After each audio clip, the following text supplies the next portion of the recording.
तो आज की वीडियो में हम आपको बताएंगे कि गेहूं की बिजाई करते समय किन किन बातों का ध्यान रखना चाहिए और कौन सी गेहूं की वैरायटी का सही टाइम क्या है।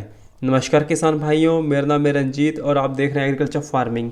तो किसान भाइयों, बिजाई करते समय हमें कुछ बातों का ध्यान रखना चाहिए, जैसे कि कौन सी गेहूँ की वैरायटी किस समय बोनी चाहिए।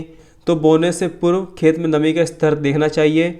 नमी बनाने के लिए हमें यह देखना है कि धान की कटाई में अभी कितना टाइम है। अगर गेहूं की बिजाई का टाइम नज़दीक आता है तो हमें खड़े धान पे खेत में पानी लगा देना चाहिए, मगर इस बात का खास ध्यान रखें कि धान की कटाई के 8 से 10 दिन पहले लास्ट पानी लगा देना चाहिए। इससे हमें धान की कटाई के बाद गेहूं के लिए अच्छी नमी मिल जाती है। और अगर गेहूं का टाइम नज़दीक हो और हम धान की कटाई के बाद पानी लगाते हैं तो हमारी गेहूँ बहुत ज़्यादा लेट हो जाती है। इसके अलावा बाद में हमें ये देखना है कि अगर हमारे खेत में उचित नमी है तो उन्नत किस्मों का चुनाव करके गेहूं की बुआई करनी है। इसमें भी हमें ये ध्यान रखना चाहिए, अगर 25 अक्टूबर से 5 नवंबर तक बुआई करनी है तो उसमें भी कुछ वैरायटी आती हैं, जैसे कि PBW 343, PBW 502, HD 2967, HD 3086 आदि बीजों की बुआई करनी है।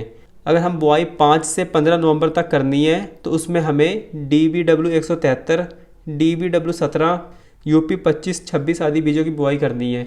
अगर हम इससे भी ज़्यादा लेट हो जाते हैं बुआई करने में, जैसे कि गन्ना, मटर और सरसों की कटाई के बाद आप PBW 226, 279 या और भी बहुत सी वैरायटी आती हैं, तो हमें इन वैरायटी की बुआई करनी चाहिए। और किसान भाइयों, हमें बेस्ट क्वालिटी का बीज ही लेना चाहिए। मतलब कोई भी आपके एरिया में बेस्ट गेहूँ निकलता है तो आप वो बीज ले सकते हैं, क्योंकि हर एक एरिया में अलग अलग वैरायटी चलती हैं। जैसे कि हमारे पास PBW 502, PBW 343, HD 2967, HD 3086 ये वैरायटी बेस्ट है हमारे एरिया में। तो आप अपने एरिया में चेक करके बेस्ट क्वालिटी का बीज ले सकते हैं। इसके अलावा आप कोई भी अच्छी कंपनी का बीज ले सकते हैं। और ध्यान रहे, अगर नई वैरायटी आई है तो उससे पहले कम जगह पर प्रयोग करके देख लेना चाहिए, क्योंकि बहुत सी वैरायटी किसी क्षेत्र में अच्छी पैदावार देती हैं और किसी क्षेत्र में पैदावार नहीं दे पाती। और किसान भाइयों, आप एक बात का हमेशा ध्यान रखें कि गेहूं का बीज अच्छी कंपनी का, फाउंडेशन का और सर्टिफाइड बीज ही लेना चाहिए, क्योंकि जो फाउंडेशन का सर्टिफाइड बीज होता है इसे बहुत अच्छे से ग्रेड करते हैं। मतलब जो छोटा दाना, टूटा हुआ दाना, ये सब छांट के बीज बनाते हैं। और अगर सुविधा हो तो बीज बोने से पहले जमाव सुनिश्चित कर लें। इसके लिए आप किसी भी बड़े बर्तन में रेत भर लें, उसमें गिनती के 100 दाने डाल दें, फिर उस रेत को गीला होने तक पानी भर दें और 4 से 5 दिन में बीज अंकुरित हो जाएगा, जिससे हमें बीज की अंकुरित क्षमता का पता चल जाएगा, चाहे बीज घर का हो या किसी भी अच्छी कंपनी का हो। और अगर आप बताई गई विधि का इस्तेमाल करेंगे तो आप 2 से 3 क्विंटल की पैदावार ज़्यादा ले सकते हैं।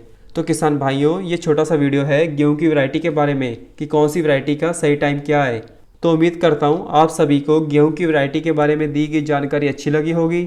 और किसान भाइयों, अगर आपको वीडियो अच्छा लगा तो वीडियो को लाइक, शेयर और चैनल सब्सक्राइब करना ना भूलें। धन्यवाद।